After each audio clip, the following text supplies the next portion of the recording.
Hello and good afternoon, good evening, good morning, wherever you are in the world. Welcome to Radio Works World. My name is Marion Bevington and I am the Vision host. And today I want to talk about the earth. I want to talk about the material, manifest, physical, touchable earth. Because the time that we live in at the moment is great because of how much spiritual enlightenment there is around. And it's great that people are realizing that we are also energy, that we are also spirit, that we are connected to things that are invisible to the human eye. And yet we live in this material manifest world. So imagine there are millions of beings. Imagine there are trillions and trillions of beings that are not physically manifest. So heaven full of spirits of your ancestors, or possibly hell, depending on your family. I think my own family is probably filling hell, but they're having a good time. But to be in spirit and to be in body, it's two different experiences. And actually, while we're in this body and we are contained in this physical, material, manifest body, how do we really know what it's like to be in spirit? Maybe you're very good at meditating, or you're very good at self-hypnosis, or you do, what's it called when people do that? Lucid dreaming or astral travel. Maybe for you, you really do have this experience. But most of us are contained in this physical manifest place where we are limited to what the senses, the so-called five senses offer us. There's a beautiful science in India, an ancient science called Sankhya. And Sankhya is like the science that explains what if you do yoga, the yogic lifestyle is to bring about as a lifestyle, as a practical activity, what Sankhya shows us. So Sankhya is this, it's a beautiful science, and it explains how this physical manifestation is produced or caused by the spiritual or the consciousness of everything. So if you think of, the infinite consciousness that we are all from, there's that beautiful saying, isn't there, I think it's by Rumi, I might be wrong, but it says, no, I think it is Rumi. It says that you are not a drop in the ocean. You are the ocean in a drop. And so that drop is what we have right now. This is the physical me, the skin, the bones, the muscles, the eyes, the teeth. It's all of the parts of me that I am physically manifesting. And it's this physical earth that we live on, that we're made from. So why do we say I'm made from earth? Well, I am made from the food that I eat on a material level. And the food that I eat all comes from the ground. So plants grow from the ground, and then animals eat the plants, and then I eat the animals, or I eat the plants, or I eat both. But basically, the physical form of who I am comes from the earth. So, there's that lovely saying, you are what you eat. Well, we are, and what we eat comes from the earth. So we're all made of earth. And just before the show, I had a really lovely conversation with Marina, and we talked about being face to face with people, being in the physical presence of somebody, and how different that is to when you are online or when you're spiritually connected to somebody who isn't physically in your presence. The physical presence has such a profound effect on my physical form. So if I'm sitting next to somebody or in the same room as somebody, the state that they are in will impact me, and the state that I am in will impact them. So physically we will influence each other. So if I'm smiling and I'm laughing and I'm having a great time, it's very difficult for the other person not to for that to start to rub off on them. Or controversially, if I'm in a grumpy, foul or aggressive, or if I'm in a really dark mood, then generally it will influence the other two. And so being in somebody's physical presence is much more profoundly affecting ourselves when we're together. And the other thing that I think is important, and this has been my exploration for this week, actually, in my little contemplation moments through the days, it's about grounding. And I've been looking at different grounding exercises because the physical part of us, the stuff that comes from the earth and the mood that I'm in, it conditions the space around me. And in the space around me, that's where I manifest my current reality. So that's where I'm living now. That's what I'm seeing. It's what I'm experiencing right now. So if I can condition the space around me by choice, because we are always doing it, but often we'll be doing it without choice. We'll be doing it unconsciously, and it will be done in a way that doesn't always serve us. If it's unconscious, it's going to be influenced by conditioning, it's going to be influenced by programming, and none of those things are usually super supportive of me, the being here right now. So to condition the space and to be grounded, to me, absolutely are interconnected. You can't really separate the two. So what I would love to share with you today is an understanding of how we can begin to condition the space that we're in. And I found a really lovely meditation that I've been working with, and I've added a few little bits and pieces. So for me, this has just become, it's been my practice all week, and I'm really enjoying it. And so now I'm really happy that I can share it with you. So let's do the practice now. So I want you to just close your eyes and sit wherever you are. Just sit comfortably. You don't need to change your position unless you were very uncomfortable. And in which case, it's good news. You can get into a comfortable position. So now that you're comfortable, you've got your eyes closed, I want you to imagine a thick, strong rope that's attached to your feet. Now you can make this rope, you can make it from hemp, or you could use gold, or use your imagination. Our imagination is the greatest nation. It's another lovely saying. I've got loads of quotes today, haven't I? So use your imagination and build this rope, or twist this rope, or plait this rope.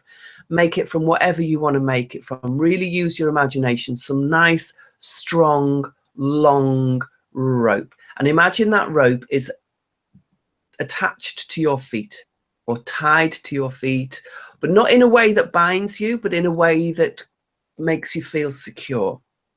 And then at the very end of that rope, which is deep in the center of the earth, I want you to imagine a huge crystal, or a diamond, or a pearl, or maybe for you it could be a piece of turquoise, or a piece of jasper, or an amethyst, some huge, heavy, valuable, precious stone.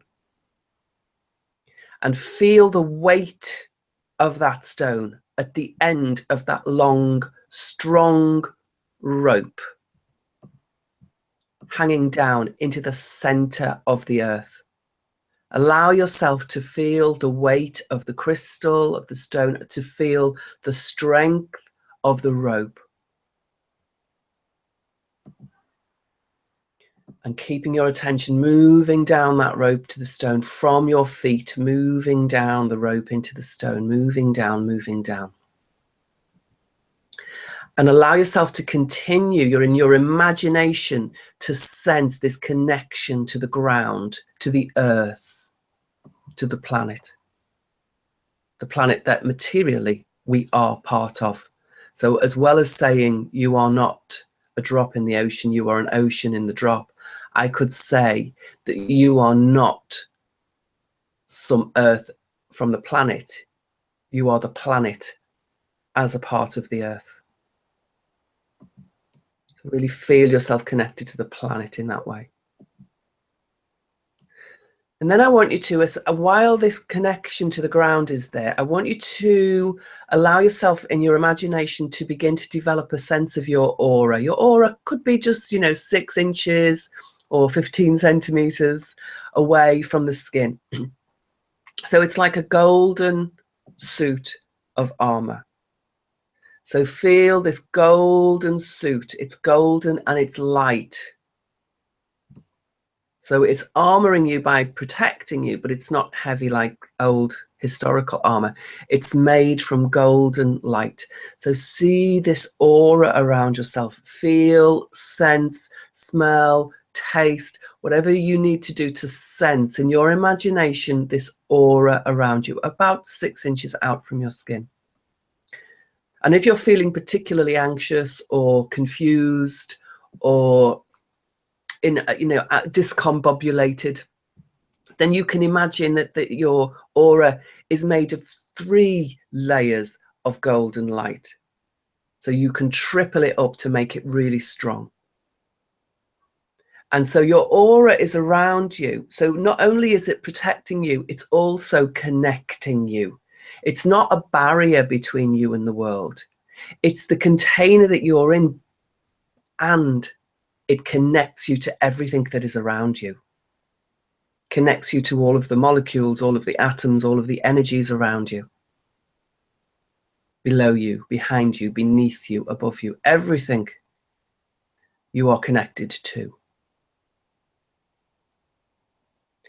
So we're grounded down, down, down into the big stone. We are light bodies as an aura around the physical body.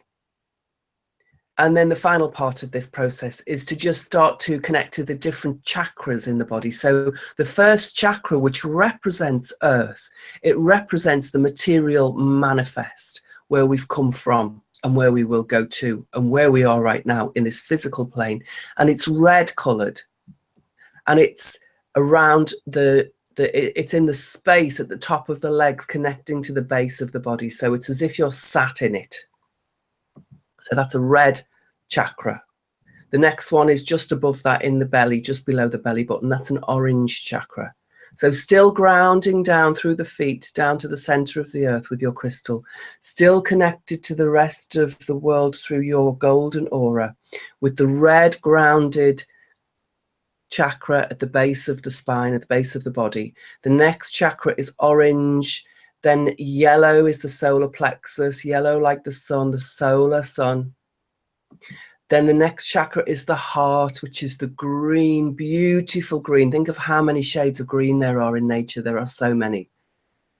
And it's the same as the types of love that the heart emits. So many, infinite number. Green of the heart, the blue of the throat. The throat is the creative communicator, the manifester. Words manifest my being. That's what that word abracadabra means, doesn't it? I manifest through my words.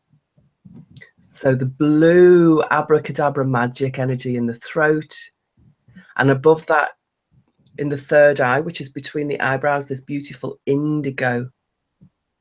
And then above that, on the top of the head, is this violet light that brightens to a white as it passes back up toward heaven or hell or some heavenly place. And so in this state, when we're in this state of being, as we're connected down to the ground, as we're connected to everything around us through our golden aura, and as we perceive the energy in our body in this rainbow of light colors running up through the spine, through the center of the body, in this place, we are conditioning the space around us. And from this place, we can set wonderful intentions. So from here, you can set an intention for the rest of your day. So today, I intend to continue manifesting easily, with joy, all of the things on my do list, and to enjoy every one of them, and to congratulate and be grateful for myself, for my do list, for all that I do, and for the jobs that don't get done today. I can be grateful. It's okay. Whatever I do, I do with grace and gratitude. Whatever I don't do it. And I still can be full of grace and gratitude. And this little exercise is something that I do. I've been doing every morning. And before I go to bed, I do the same process. And I allow myself to connect to what will be my sleep time, my sleep mind, or my sleep state. And I set my intention that during the sleep state, any conundrums that I have to solve, any possible problems that may need resolving, that in the sleep state, I will gain access to all of the solutions, all of the answers, and all of the resolutions that I need. So it's a really powerful way for us to really connect to the earth, to the ground, to this material manifest body, person, being that I am right now, and allow through that material manifestation for me to gain access to the spiritual power, the spiritual force that I also am. But my eyes can't see that. My ears can't hear that. My tongue can't taste it. My nose can't smell it. And my skin can't feel it. My intuition knows it. My sixth sense does know, because that's outside of the material manifest. But we are here. We are material and we are manifest. And that's what we're here to enjoy. Because I believe that while we are embodied in this life, so from conception or from birth to death, we have this opportunity, this amazing opportunity to be in this physical body. And before conception and after death, I will return to that physical energy, non-manifest place. So I'll always be non-physical. I'll always be energy. But it's only for this short period of time that I'm going to be in this miracle material manifested body. And so learning how to really enjoy being in this body, learning how to be really grateful, to be full of grace for the opportunity to be in this body, for me is really important. And this is part of, I think, why I'm here. Setting intentions is, so you can open your eyes if you haven't already. Setting intentions is so important, and it's so different to setting goals, because a goal is the steps that I will take on the journey to my intention. So my intention is to enjoy myself. My intention is to appreciate life, all of life. My intention is to find the beauty in life, the juice in life. Everything has its juice, has its beauty. Anger has its juice. Love has its juice. Violence has its juice. The beauty of a flower has its juice. Everything has got its own juice. And because I judge it good or bad, just means that I'm creating problems for myself. If I accept everything as it is, if I accept every action, especially the actions of others, as they are, and if I accept the actions of myself as they are, then I can make an informed choice that isn't weighed down by the weight of judgment, by the weight of guilt, by the weight of shame, by the weight of these states of being that are not productive, they're not serving me. And so in this place where I'm in acceptance of what is, there is no need for judgment. There's actually no space for judgment. And this is the place of this present moment. So when I'm grounding, when I'm encapsulated in my light aura and connected to everything through that light aura, when I connect into the energy of my body and the beautiful rainbow light colors of my chakras, this is all present moment. The practice is to be in the present. And when I think about intention, my intention for myself is to stay as present as often as I can, and to enjoy whatever is happening. So I can enjoy being angry. I can enjoy being sad. Joy is a state of being. It's not an emotion. The emotions come and go. They are not me. Anything that is temporary, anything that can begin and end is not me, because I am this endless aspect of myself. Even this material body is not me. It's mine. It's a gift. It was given to me. And my job is to take care of it. Actually, my job is to be in it, really. And if I take care of it, I can be in it longer. I can be in it with more joy. And joy is that state of being. That's it's my right. It's all right as a human in this expression of this being, of this human body. The right we have is to joy at any moment, but we can choose, because that's also a right that we have. We have the right of choice. And so choosing and understanding what it is that we're choosing, this is where intention becomes really important, because intention is about the choices I make. Now, in order for me to have a joyful life, I might think, oh yeah, I need a big car. Or I might think, oh, I need a hut in the woods with a log fire and some silence and no Wi-Fi. That would be nice, wouldn't it? I can't even imagine what it would be like to live without Wi-Fi at the moment. So, finding what it is that brings me joy and then looking for those things or goals. So, my house in the woods, or my big car, or this fabulous swimming pool, or the coral reef that I can dive or snorkel around. These are all goals that I will use to attain the state of being that is my intention. Understanding the difference between intention and goal is something that I work with very often. I work with a group called Find Your Why, the Why Foundation. And our motto is find your why to become freaking awesome. So becoming freaking awesome is the intention, and finding your why is one of the goals, one of the steps on that journey to becoming freaking awesome. And in becoming freaking awesome, in finding your why, we take 3 main steps. And the 3 main steps are that we increase our awareness. We become more aware of who I am, why I am where I am, and what it is that actually I really want. And then there's an intention. So how do I set intention? How do I make sure my intention is in alignment with who I am now? And then manifest. So it's AIM. So there's an aim. And the aim of this is to become freaking awesome through finding your why. And this intention part of it, in the last year, as I've been teaching and helping other people understand the process of intention, it's really helped to deepen my understanding of the word intention. And so today, the intention for today for me was to share with you value, and inspired by the conversation before this broadcast was this understanding that being physically connected to somebody in the same room, being physically present with somebody, is a different experience than being connected on Facebook or on the phone or on Skype or in some other way.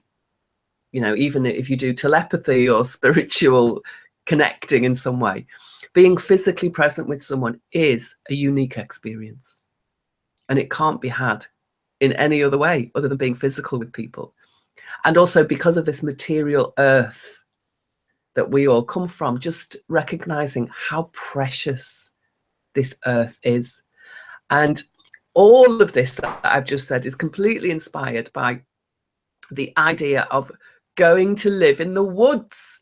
So I'm going to invite Marina back, because that's what she's just shared with me, this dream of living in the woods. And I just think, wow, this is such a beautiful idea. I hope I've not let the cat out of the bag. Marina, have I just given away your biggest secret? No, because the vision was inspired mainly by our latest manifestations on the red carpet, if I may say that. We started together, Marion, this Stardust movement, because we all have stardust. We are made of stardust. It's in the food we eat, is in us, is in our hearts, in our minds. And simply, I can't see it's very hard for me, since I met you and since we work together, to see that anything else than everything. And I so love the way you put this in such a beautiful way. The ocean in a drop. So yes, I am the drop of love, coming from the ocean of love.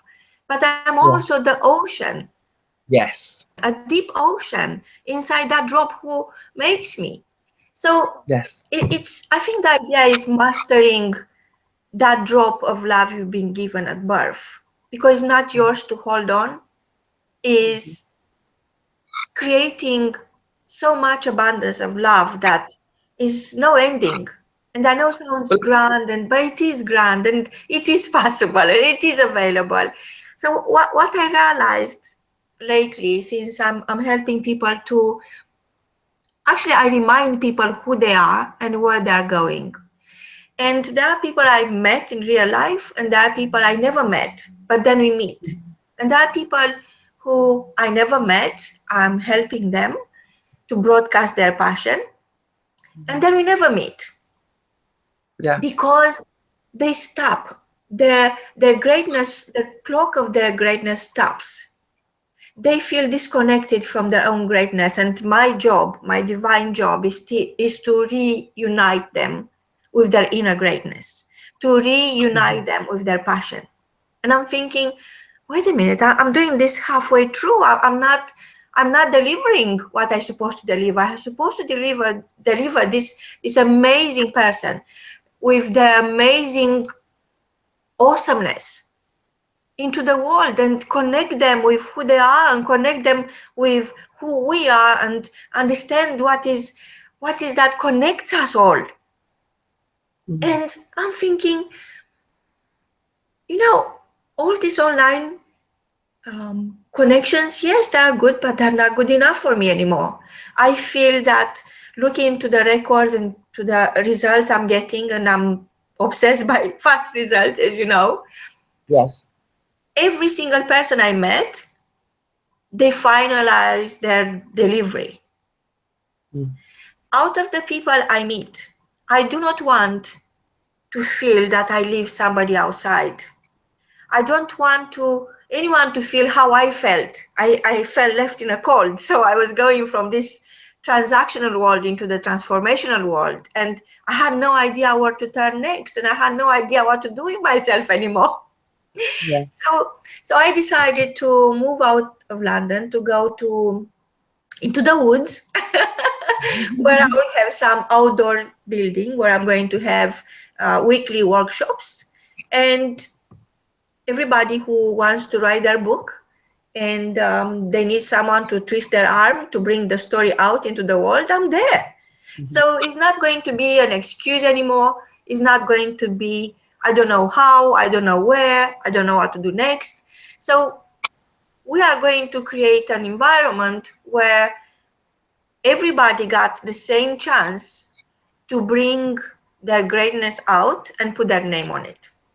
Yes, so I think this is my vision, and you, as my vision coach, you can tell me if I'm getting this wrong.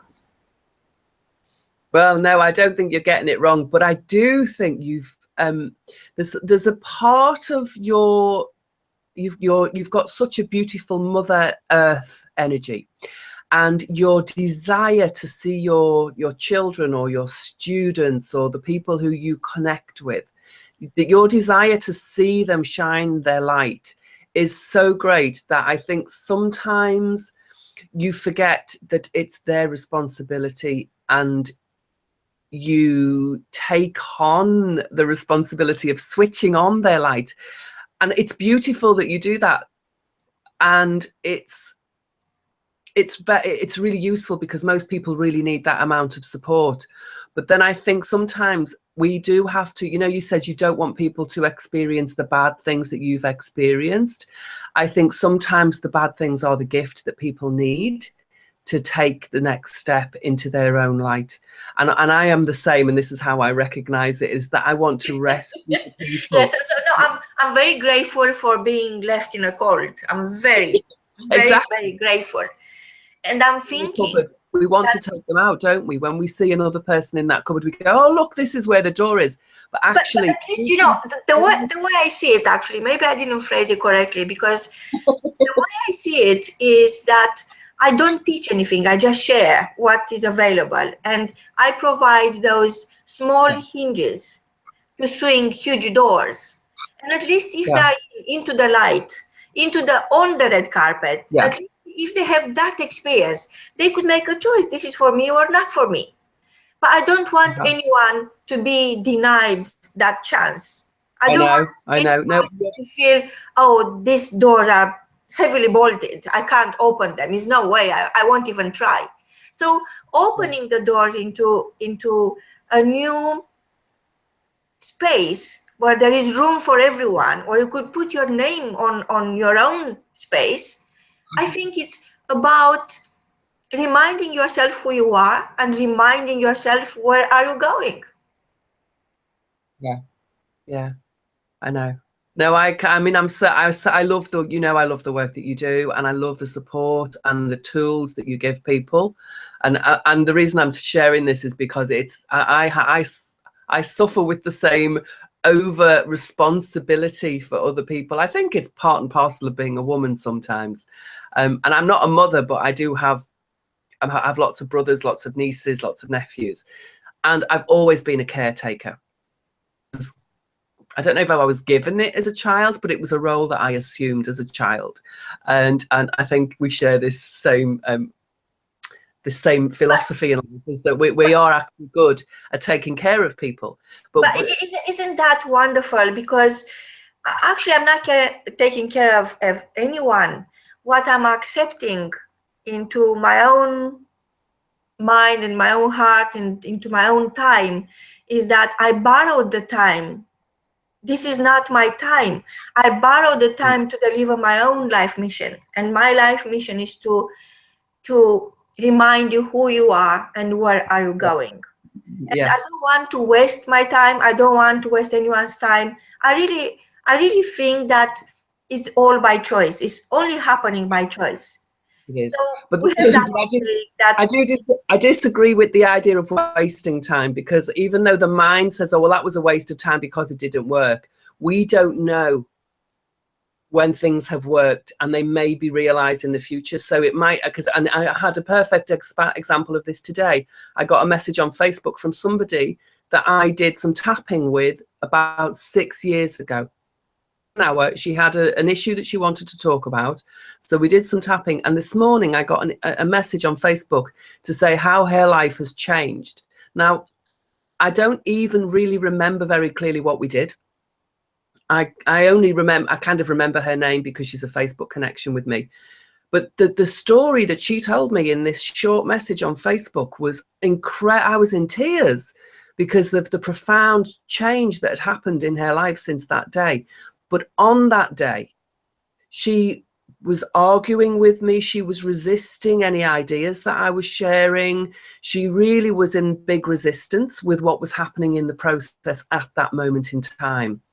And yet years later, she's given me this message that is like, wow, I can't believe that short space of time. And I walked away thinking, oh God, that was a bit of a waste of time then. But seeing that message, so it's not about time as a commodity. What I meant to say is that, for example, 2 years ago, I ran the Authors Awards ceremony in Los Angeles, and it was a total mess.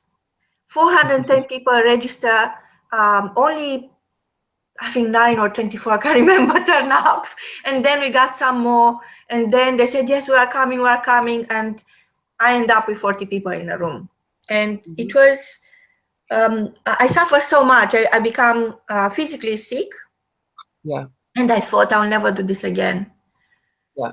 And it wasn't only the massive financial investment, but it was the vision that from 410 people to have just 10%, to turn up, whatever the reason it was, whatever it was at the time, like a long weekend or something, which I can't remember how it's called, but people, everybody left.